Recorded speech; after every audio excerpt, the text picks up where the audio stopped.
Welcome everyone, Grandmaster Thor here, and in my continuing series of noted occultists, past and present, I want to cover, I want to cover Terence Mckenna, and it's important in every field, and the problem is with occultism, there's so much hidden nonsense and plain illusion of who people are and what they're doing, and people seem to know very little about the exact events of it or have bothered to do the research. And I certainly can understand that. You know, people like Aleister Crowley, you have Israel Gardi, you have all these Michael Aquino, LaVey, and what's the real story there? Because there's a lot of gossip that goes on in the world in general. And the problem with this is that is there anything to it? I mean, the problem is that most information that we believe to be true generally tends to be just modern mythology that has been woven into poor schooling and lack of general information that is out there. And it's just appalling because any type of research you do, you find those things out. So thinking someone is something special or what they've achieved based on gossip and misinformation and even disinformation is a big mistake. Yet no one really is checking this and changing this to get this information out there to people except myself. And I don't have any axe to grind. I mean, these are just facts. I mean, I don't want to hear how great and powerful some particular person is, like the horrible failures that Aleister Crowley was and all the Satanists who completely were total failures, including Anton LaVey, who some people, for some reason, think were great and powerful people. And this goes down through the ranks of whom and what they are, and we try and take the mist away so you understand. And of course, the search for a gnosis and for what is real is very important. It's not about believing, it's about knowing. So Terence Mckenna, and I don't know how many people know of him since he's been dead for quite some years now, was the father of hallucinogens after Timothy Leary kind of kicked off the whole LSD thing. And Mckenna heavily got into the magic mushroom reality and was the first one apparently to write a book on how to cultivate mushrooms, which isn't that easy to do in a home, and a particular type of mushroom. And he wrote a book on how to cultivate these mushrooms at home and sold over 100,000 copies. And this is his claim to fame generally. So I guess, and from there, for one reason or another, with his pseudo-intellectual approach to things, somehow, and I will tell you why he got into different areas and became more famous, was able to push himself into as some educated authority, which he is neither. And again, illusionary factors preaching the gospel of stupidity. And we've covered drugs in a particular, or I should say natural substances, which are classified as drugs, in a different audio, and I encourage you to listen to that and what those are valuable for the occultists in general. And I think, and while I was fairly tentative, I think after reading about and researching Terence Mckenna, that the value of all these hallucinogens, including ayahuasca and all these other popular things to party on,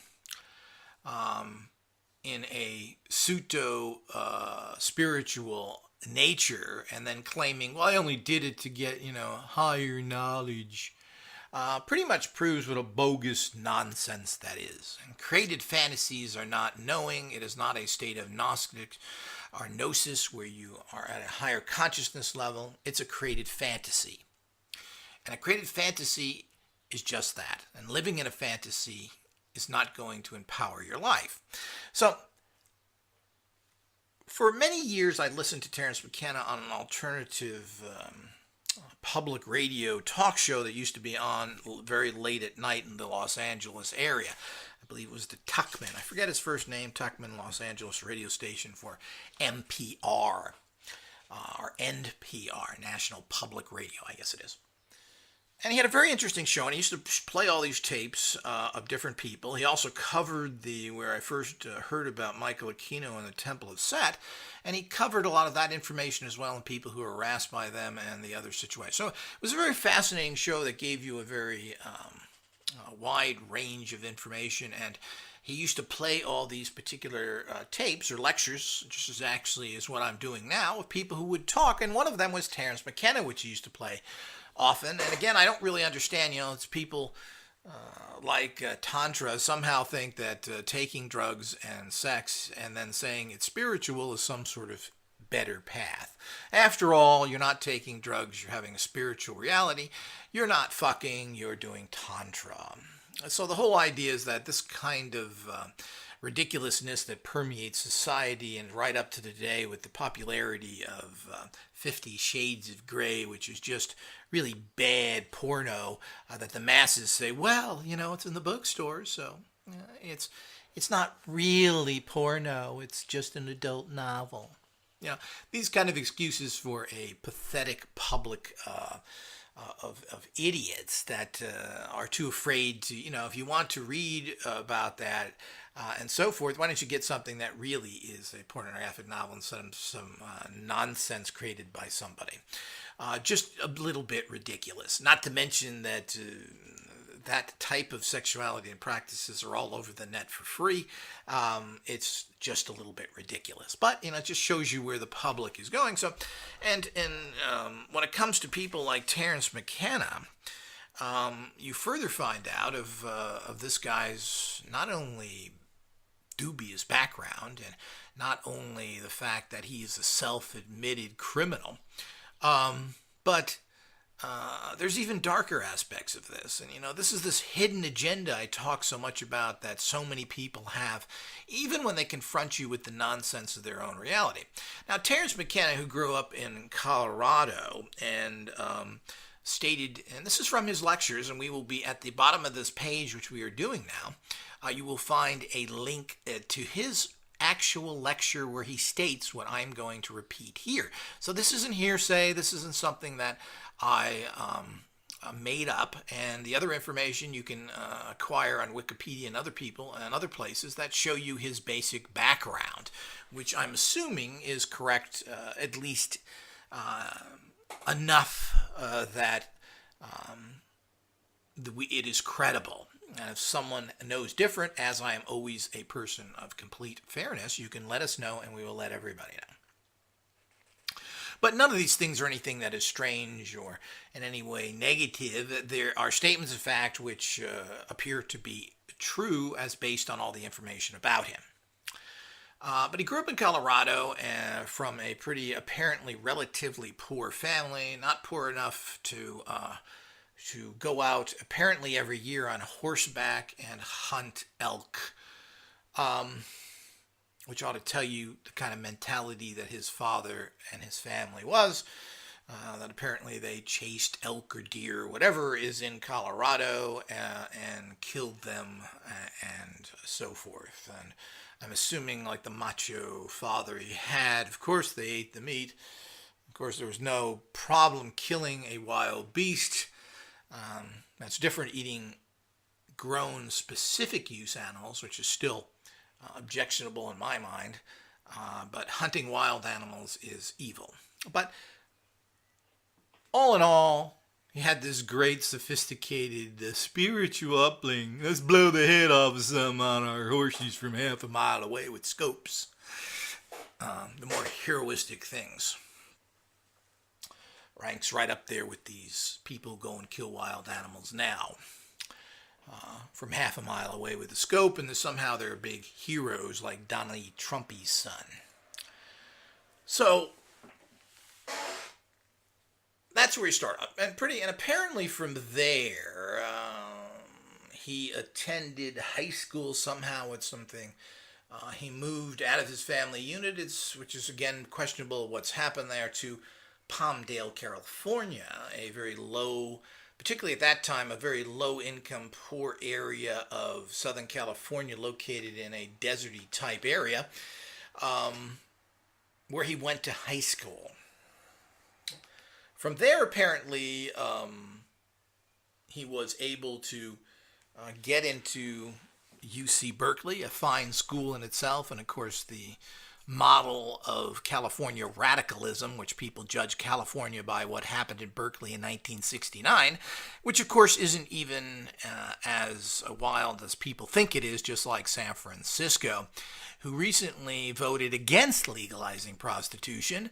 So you can tell you how liberal even San Francisco is, even though they want to tell you about that. It is a haven of homosexuals, obviously, which it is known for, but the conservative factor is yet to be figured in terms of that. And yes, Berkeley was a center for radicals 69 to 75, and probably still to this point has a certain amount of those which you would consider fairly radical types of people, or left-wing thinking, whatever that you want to call it. But it is a good school and very noted, but it is noted for that, obviously. And they had a program, and of course, you know, all those people that worked real hard in college, like myself and everything else, you should have been around in the early 70s, baby. So he got into Berkeley, which is an expensive school, like all California colleges are. Any of the UCs are very, very expensive to go to and difficult to get into generally. So it's not your people's college, as they would like to say. They may be these kooky-looky radicals, the land of the fruits and nuts up in Berkeley, but you're not going to get into Berkeley without paying a lot of money, at least today. Now, of course, back then, they had that wonderful type of schooling, which was prevalent with a lot of people of his particular generation, that they had these schools that everything was seen as a learning thing, that there really was no grades, or you made your own grades. Isn't that nice? Don't you wish you could go to college and make your own grades? So when you get a certificate, I mean, Jay Leno, the talk show host, went to a similar college. Yes, he's at that similar age, and what a joy. And they all walk away with degrees which are valid and acceptable anywhere in the world, basically, and you make it. So this is the program he got into, and he was accepted into this no grades, no really curriculum, just we're going to be in this very hippy-dippy, shamanistic reality, and I'm sure they were happy to bring in a kind of a poor person to be in that. So you need to understand the educational level at that particular time and place. So Mr. Wally Cox voice, Terence Mckenna, who talks like this, and again, his very pseudo-intellectual, I'm so educated aspect, is a guy who's not educated whatsoever, and his voice is quite annoying, and so does his pseudo-intellectualism, which I will lay out here further. So he basically got into school free in a program where you get a degree doing nothing. Now, he got his degree in ecology and natural management. And let me tell you what that is, particularly in the school that he went to. Ecology means going to the beach and picking up recyclables. Ecology, or management of resources, means you bring that trash you picked up to the recycler place. And that's probably about the great education that he had. And I don't know how well he did in that class because he made up his own grade. And he has a minor in shamanism, which of course is very interesting because I don't know how Berkeley would teach shamanism, but that's what his degree is in, ecology. So picking up trash on the beach, he was able to get a degree from. Other than that, so people who somehow think he's very scientific and he likes to talk about his brother and somehow makes him smarter that his brother has PhDs and is a scientist, etc. Well, his brother ain't him, plain and simple. So that is, and the fact that he then is featured with and has discussions with noted real scientists like Sheldrake and so forth who have advanced degrees in physics, etc., is insulting to everybody, and you have to really wonder how this bozo with a trash collecting degree got anywhere. And even if that's an exaggeration, he doesn't have a scientific degree. He hasn't completed, he's not a physicist, he's not a biologist, he's not a marine biologist, he's nothing, but he has a degree in ecology. And shamanism. Of course, what a joke all that is. But of course, this is 1969, 72, whatever the exact areas of that is unimportant to me, but that's exactly. Now, he left college because I guess writing his own grades and he got sick of picking up trash on the beach, so he decided to go into the drug smuggling business. So apparently he was stationed out of Nepal or some other place in that area. We can't really believe what it is, but he openly admits that he was a drug smuggler and that he was apparently doing enough of it to get on the FBI wanted list. And so he drifted around after he became hot into different Asian countries and did all sorts of silly little things because he had plenty of cash that he made from his criminal activities. But apparently he became hot and sought after criminal. He eventually ended up in the cheapest, most drugged out place you can get, which is somewhere in Mexico, and was apparently then apprehended by the FBI, CIA, it's hard to say, who then grabbed him and were going to throw him in prison, but said, hey, look, we need a drug expert like you. From that point on, to buy his way out of things, he readily accepted working with the true criminals of the world, which is the FBI and the CIA. So these criminals obviously saw another fellow criminal that they could use, and because of his knowledge and his, professor-type voice, and, I know how to bend people's minds and fuck them up. I can help the government torture lots of people. So apparently that deal was struck. He then ends up in Berkeley again, claiming this is what he really wanted to do, was pick up more trash, and achieved his pseudo degree, which, considering he was now part of the organized crime police units, probably was given to him. He probably did nothing all day but play with himself. I'm sure he didn't pick up too much trash. Why should he?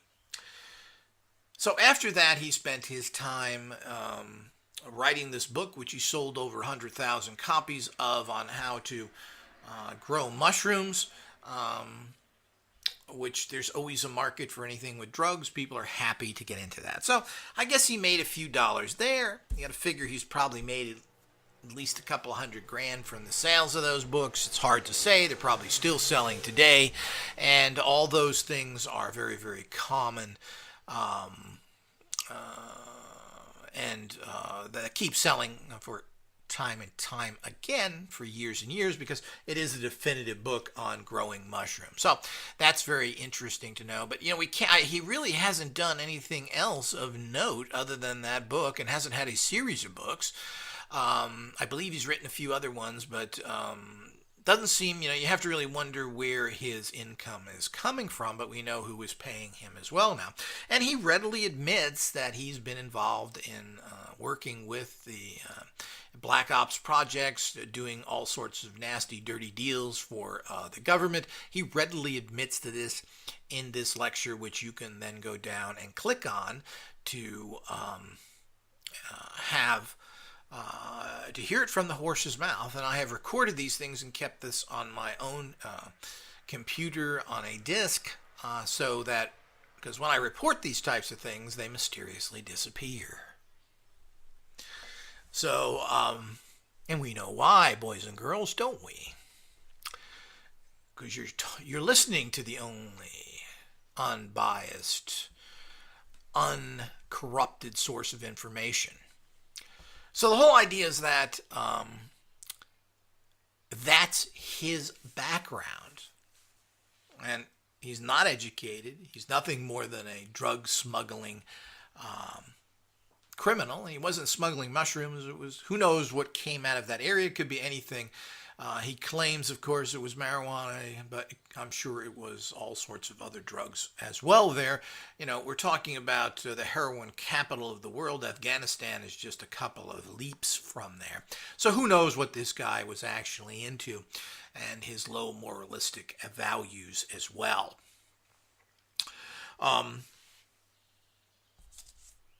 But, I mean, this is pretty shocking information. And if people listen to his babbling bullshit that he talks about communicating with the plant gods, well, we'll talk about how valuable and accurate that was, including the fact that he wrote a big thing which was very popular at that time, which I guess is his second book, which just occurred to me, on how wonderful the I Ching is and how this is the master of the future and you can know everything. Sounds like some other guy out there who's popular recently. So the whole idea is that the value of what he states and what he did, and since he's been dead for quite some time now, pre-internet, the internet was just starting, but he took his profits from his book and he moved to Hawaii. And of course, from there, he got into and was placed in all the New Age fairs, all promoted, spoke with these other scientists to their chagrin, I hope. Because he comes off with this pseudo goofy little voice that sounds like he's intelligent, I guess, people somehow gave him credibility on taking hallucinogens, which brought no information to anybody. He's never produced anything, and even says in his talks that you remember nothing of these journeys that you go through, which is kind of interesting. So basically, that's a very interesting situation if you go to a place to gather information or have experiences and you come back and you don't remember anything. So it's quite confusing, and you have to wonder, well, what's the value of that? And we'll get into the value of magic mushrooms and hallucinogens in general here in just a minute. But let's take our prime example here. Now, he stated that the best way to take these was in heroic doses, first of all, and that means on an empty stomach in a dark room, basically sitting in a corner where you take large quantities of this mushroom,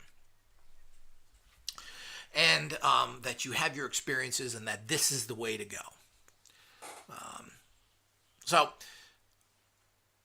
And what was gained from all this? What did he gain from the great I Ching?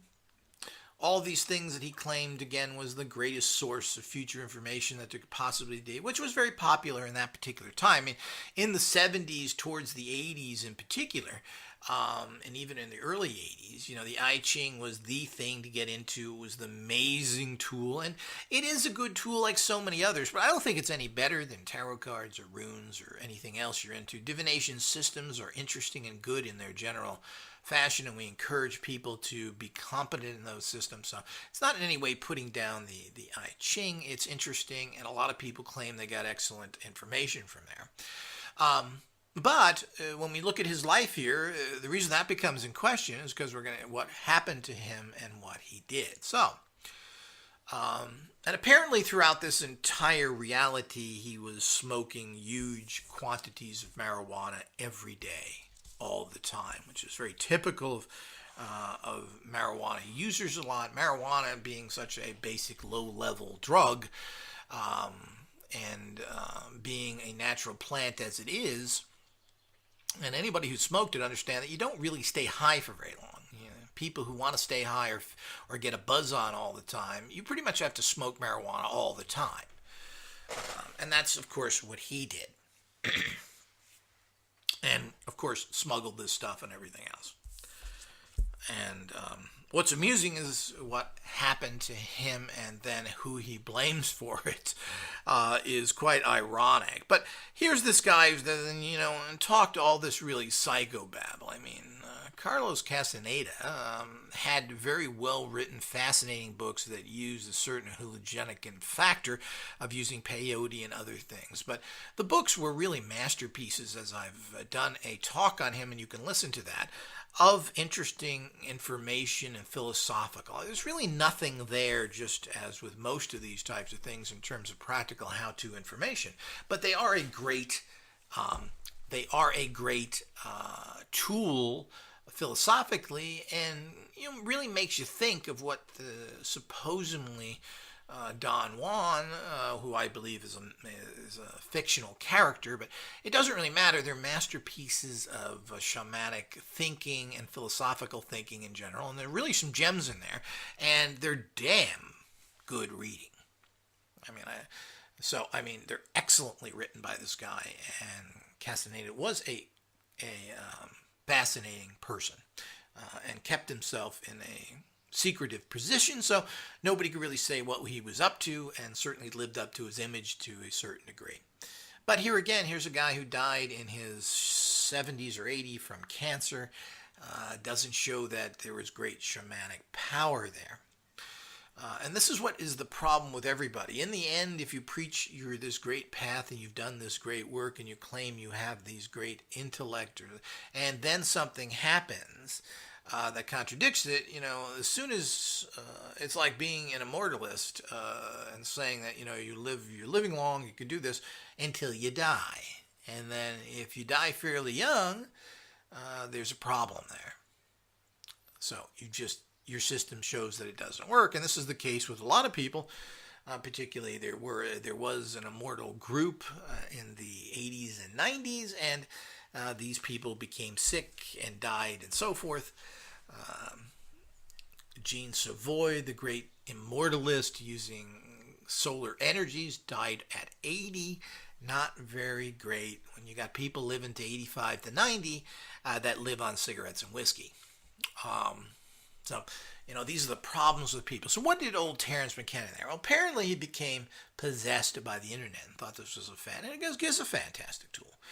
And this is so long ago now that he talks about bulletin boards where you post information, people look at it. And that's what the internet was initially. People would go to places and post information, unlike it is now where you have endless avenues to information, which is quite fascinating. And he was thrilled by that and said, you can get this information to everybody in this fashion. And on his house in Hawaii, he put a huge satellite disk, so he could pick up and use these internet things. And of course, in Hawaii, you would need a very large disk to do that, particularly because of the isolated factor of it, and so forth. So, lo and behold, what happens after returning from lying to people in a world tour, pushing his pablum-puking garbage of his philosophy to get all the druggies out? He started to get serious headaches to the point that they were extremely painful, and debilitated him, and claims that even caused seizures, which he claims seizures gave him great visions. Seizures don't give anybody anything. It's like turning off a light switch. When you have a seizure, you remember nothing. You don't even remember the seizure happens. Now, this is a medical fact. I've had experience of this with people in my family as well. So, lie number one. So it found out here that he had a giant brain tumor. And his I Ching didn't tell him that. Apparently he didn't see that in the future. His mushrooms didn't talky goody to him. Apparently they talky nothing to him that brain tumor happened. So here's a guy who's supposedly so in touch and getting all this information and everything else, and who's taking large quantity of mushrooms, huge amounts, to get these results frequently, which tends to put a red flag up to me, the fact of, well, if you get a brain tumor and you're taking all these mushrooms, the logic would dictate that maybe, and I don't want to potentially blame that substance either. But maybe if you look at everything in someone's life, that it was connected to the mushrooms. Yet he wasn't, of course, with his sterling, honorable way of looking at the world and his credibility, would never come out and even say that, because his whole life was based on the fact of take all this stuff. He had the nerve to blame marijuana for this, when marijuana itself, through numerous studies, has been shown to help every type of medical condition there pretty much is, in one way or another, and is seen to actually assist in preventing tumor growth. And there's quite a bit of scientific study, and like all pseudo-intellectuals like him, yeah, but my scientists don't say that. Your scientists say that. My scientists say something else. Very typical attitude. So, to his dying breath, and he did die, and died at a ridiculously young age. I believe it was 40 or 50 years old, which is pretty pathetic for a hippy-dippy nature man living in Hawaii on fruits and berries and whatever it is that he got involved with. And to add insult to injury, he didn't go and take more hallucinogens to find a cure and have the plant tell him how to cure this giant growth in his head, in his brain. He didn't I Ching the solutions. He went and had common laser surgery to go in, which of course, like most medical treatments, did a fine job of killing him and killing him very quickly. But he blamed marijuana for his giant brain tumor, instead of saying, well, I don't really know. There doesn't seem to be any statistical evidence, even though I smoke marijuana all the time. And since there's very little known about mushrooms, we're really not sure either, but that could have caused it as well. What he also didn't think, which could have caused this entire situation, was the fact that he had a giant satellite dish on the middle of his little house. So he could have been pulling in huge amounts of electromagnetic, which has been shown to cause brain tumors, particularly in cell phones, which create some microwaves. So I don't know what his actual disc was creating in his little house, but he certainly was stupid enough not to check or know any of that. Because when you listen to him further in his discussions after he admits he's a scumbag that has worked a whole bunch of black projects to torture and manipulate people, he states he doesn't believe in any other things. Crop circles are all created by drunken pub people. They came out of the pubs drunk and they made this. He doesn't believe in any extraterrestrials, and the evidence is irrefutable, and they've seen crop circles that are made by light balls and so many other things. And of course, the people who are going out in the night and making some of these crop quote circles, we all know are paid people to do that, so that when the real information comes through, it's all messed up with all the other stuff. And of course, he doesn't understand that, even though he states about how the government influenced and messed up the entire UFO community and put all sorts of plants in there and studied them in terms of how to control people, etc. But he doesn't even fathom that. And of course, there is no magic, there is no psychic powers, there is no nothing. It's amazing how this pseudo-spiritual boob, this buffoon of diarrhea, intellectualism, believes in absolutely nothing but getting loaded with some drug. And just because a drug or something is, quote, natural doesn't mean it's necessarily good for you. And I would recommend that you don't take a pound of hemlock either. The results of that could be quite unpleasant. So the whole idea is that this is where this character comes from. And right to his dying, not only did he not get any ways of curing himself, and supposedly was doing research and had a farm on Hawaii that was researching different herbals. Apparently none of that could help him. He had to go through common surgery like all these frauds do when they really get sick and have problems. They don't go back in what they were talking about. They go to the common doctors and think that somehow they have answers. And they certainly have bills to give you after their unanswered treatments or their uncurable treatments, but they don't have anything past that. So, it's very important to understand, whom a person is. And, well, this guy's an authority. He's at all the expo shows. He may be on that show TED. I don't know if they would allow him because TED stops anybody with alternative opinions getting on there. But I'm sure he snuck his way on there because, after all, his little FBI, CIA scumbuckets went in there and made sure they got him on wherever he wanted to go. So the fact that he is some sort of expert based on absolutely nothing, and his life really shows it. I mean, he got no information of any value from his fantasy trips. And he certainly was unable to get information from his I Ching, whether alerting him or telling him how to proceed, and was unaware of the potential huge problems of having a giant disc. And you got to remember, this is years ago. So back then you had, 8-10-foot discs. Maybe he had bigger because he's in such an isolated spot as the Big Island of Hawaii. He could have had a 15-20 foot size satellite dish on his house, which could have irradiated that place with toxic energies dramatically.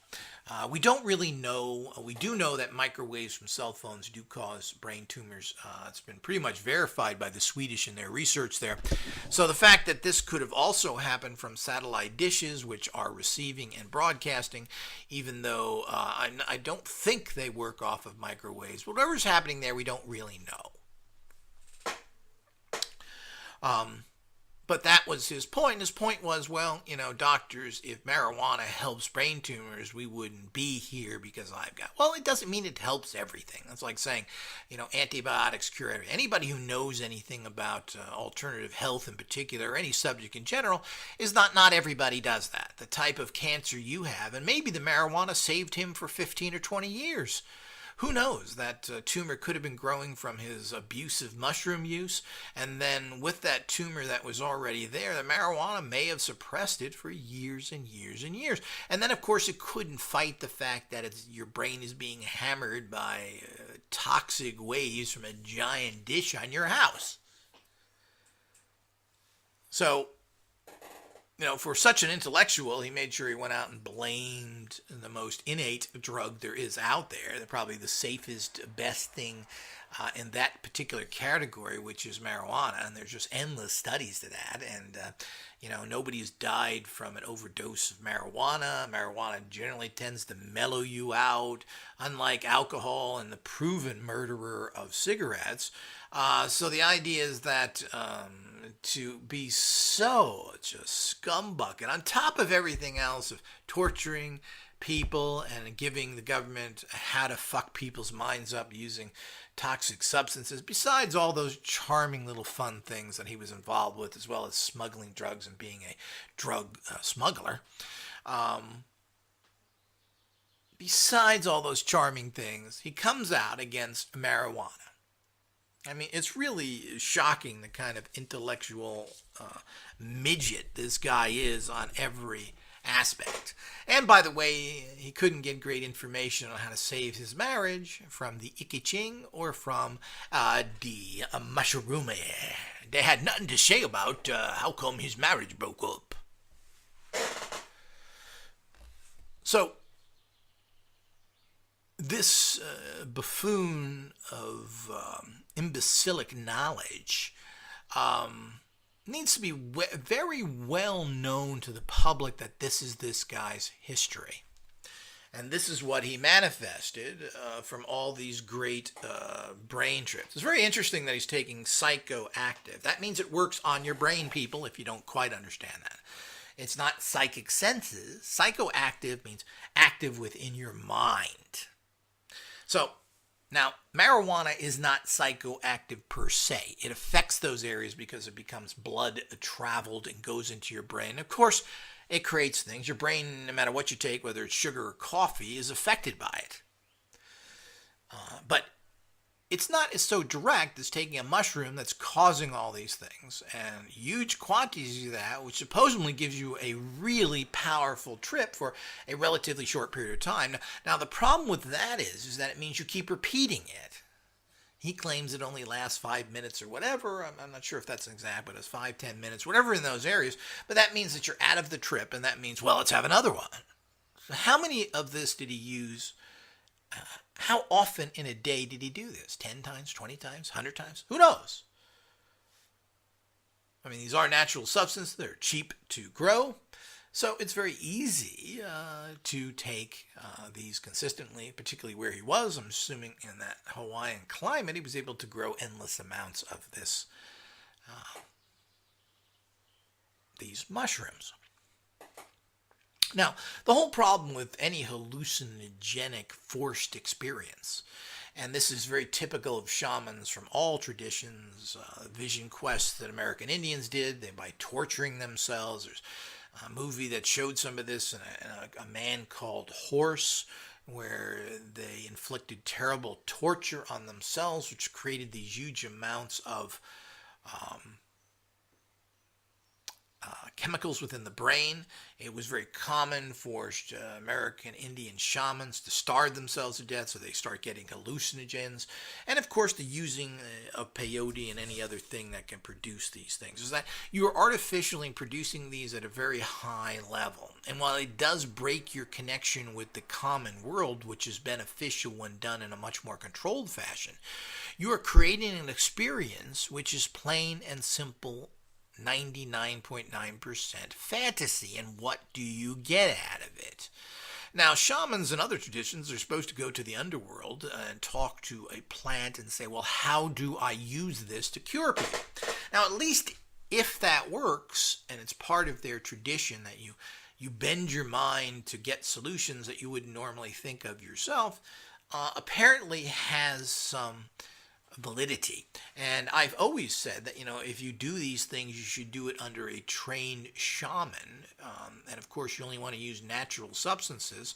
Ayahuasca is one of them, and people claim to have experiences, but I've never heard anything come out of that. Scientists from Einstein to Tesla generally altered their consciousness and connected with higher realms, but they didn't do that by taking drugs. They did it by playing music, doing other things. Einstein claimed to have got his great breakthrough while riding a trolley in San Francisco. Other people have done it through dreams and so forth. When you create something, your mind is creating it, and your mind is a toxic sewer. So what you're getting there is very bad information. I have yet to find, and I believe some of the books that McKenna wrote were these experiences, but what does it all mean? What did he gain from it? What did he get from it? Apparently, he gained a huge brain tumor that killed him, and nothing else.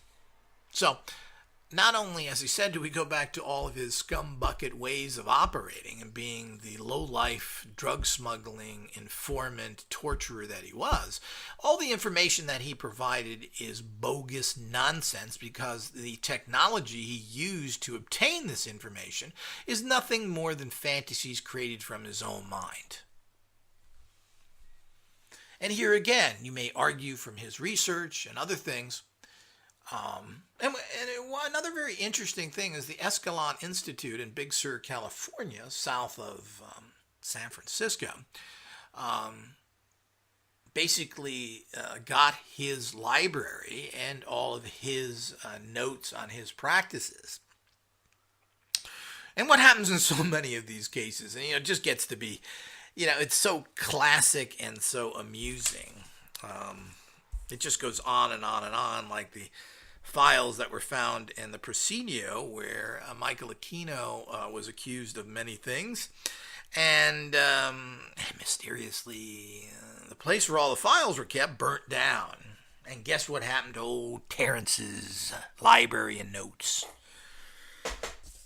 Seems to me if you have an archival library, you'd be very careful not to get it caught on fire. Paper, fire, they don't work together too well unless you want to make a fire. But maybe somebody wanted to barbecue some mushrooms. Who knows? After all, you got his books here. Let's burn them. Let's put some mushrooms on the bobby. So, conveniently, his work and his records, and of course there were no copies of this. His pseudo-intellectual scientific brother apparently kept none of this and was not interested in his work, maybe to his credit. But certainly nothing was carried on there because all this information now has been lost in another mysterious fire. So we don't really know what he wrote. Maybe he wrote about his black workings and other things that went on there, and that, of course, had to be taken care of. Very similar to why you blow up 2 giant buildings in New York when a building that is half a mile away blows up too, just happens to be loaded with CIA files and documents, particularly against Enron, and just fell to the ground because somebody blew on it, apparently. And this happens, you know. You got to be very careful. These big cement buildings, you blow too much, they fall to the ground. Hey, they're gone. Hey, big pile of nothing. So it's very interesting when you start to add up and look at all these factors of what's going on with people, and you know, what are they? Here's a guy that is. And, you know, I'm amazed even with certain popular people today who announce that they're terrible Satanists, and people buy all their programs like they're going to get something great from a bozo like that. But here's another guy who openly admits, and you know, you listen to this seminar that he was given, and he states this, and people are so shocked by it that nobody really can comment on it. You would think that an audience of hippy-dippies would jump up and say, "You working for the man?" Well, that's what they used to do in the 60s. Apparently, most of those people now work for the government, but that's another story. But it appeared to me the government was so shocked, but nobody came out and said, "Well, what black? What are you talking about?" And his criticism of anything else, or anything metaphysically based, or alternative science in general, he completely criticizes complete and total nonsense, which we all know it's verifiable now. I mean, anybody that doesn't believe in aliens with all the information and the thousands of reports, of course, that's what science is all about, is being repetitive information. When people of all ranges in life, people that generally you would put in a jury to decide someone would live or die, all of a sudden don't have any credibility when they see things flying in the air or people invading their house. So that has no credibility at all. There's just hundreds of things. And of course, he doesn't know about the anti-gravity American crafts and all that. Of course, he doesn't know. None of that is, give me the weed and the mushrooms. I want to fly in my mind. And ignore reality to live in a fantasy world. I mean, you really need to start waking up people and understand who's not. And of course, we're the light of this. We are the beacon of information and the beacon of Gnosis. And you need to listen and listen carefully and not be taken and shanghaied by a pseudo-intellectual babblers that print books and you then give them their self-appointed expert status. That you then glorify them as being something or having something from this idiot. And he's just one of many. But that's the little story of Terence, the drug smuggling, black ops, ignoramus buffoon jerk who at every level of life was a loser to the very end and was able to be corrupted enough and get money from the government to survive and keep pressing his idiocy. And of course, people jump on that, as they said, like they jump on any kind of sexual stuff. Well, let's get loaded. It seems to be a quite fascinating thing. And many, many years ago, when we started putting ads in papers for shamanic things, all the druggies would go, "Yeah, you're into shamanism, man. Well, what dope are you using, man?" You know, that was what shamanism added up to, and still does today to a large degree. And his formal training on ecology or as I've stated, picking up trash and recycling it, that he got a mythical degree from, certainly doesn't give him any credit of being able to do anything, or certainly he is not a scientist, which somehow he's been able to push himself forward for. So, if you listen to fools that tell you things like this, and then you listen to that this has been put upon you as this person is an authority based on what? And the information he is giving adds up to what? Well, it adds up to nothing, because he never brought it back anything of value. And as I said, he states even the process doesn't even help. How convenient. So it means nothing. You just have some bizarre experience. You don't remember much of it, if any of it, and this is perfectly acceptable. But of course you can see the future, and the greatest tool ever invented was the I Ching. Apparently the I Ching doesn't know what a brain tumor is, and certainly doesn't know what is the help. And of course he was researching botanicals, but apparently botanicals that could not help him for anything. And it wasn't good enough tripping out on the mushrooms from the Bobby. He had to make sure that he followed that up being constantly loaded, like a lot of marijuana users do, which is one of the problems with marijuana, as you said, because of the low-grade drug it is. You can't drink endlessly because you puke and pass out. I've known marijuana smokers that smoke weed. Only time they don't smoke weed is when they're sleeping, and generally they wake up in the middle of the night and get a couple of puffs and go back to sleep. I mean, that's the nature of the drug, and you keep your buzz going, and I'm not sure there's nothing really wrong with that. Society sucks unless it's debilitating you. But this is the reality that this pseudo-intellectual fraud has been perpetrating on the public, and somehow coming off as this educated person and meeting with top quantum physicists and biologists who somehow, with the help of the CIA and the FBI who hoisted his petard, pushed him in those positions, communed with people who appear to be, and now I question their credibility as well, and I will look into people like Sheldrake and other people. Is he a paid informant? Believe nothing. Question everything. Where did I hear that before? And so we'll see what kind of credibility to be. Are they that stupid that they buy this imbecilic, diarrhea-thinking consciousness buffoon as writing? Are they that stupid? Are we getting into a Sir Arthur Conan Doyle ignoramus type functioning? And I'm researching that at this point as well, that he seemed to be impressed by everything and wanted everything metaphysical to be real, and that he believed the pictures that were, in this day and age are very obvious with those fairies. But then that was not obvious. We see that today because we know what special effects are. But he bought into that 100%, and you got to wonder when people are buying into things like that, what is happening. So, one infection leads to another infection as a contagious amount of stupid thinking continues because of this kind of disinformation. So, stay tuned for our other lectures on noted occultists of the past and of the present. And as I always say, there is no reality till the occult scientist creates it. Question everything, believe nothing, and let the guild be your guide.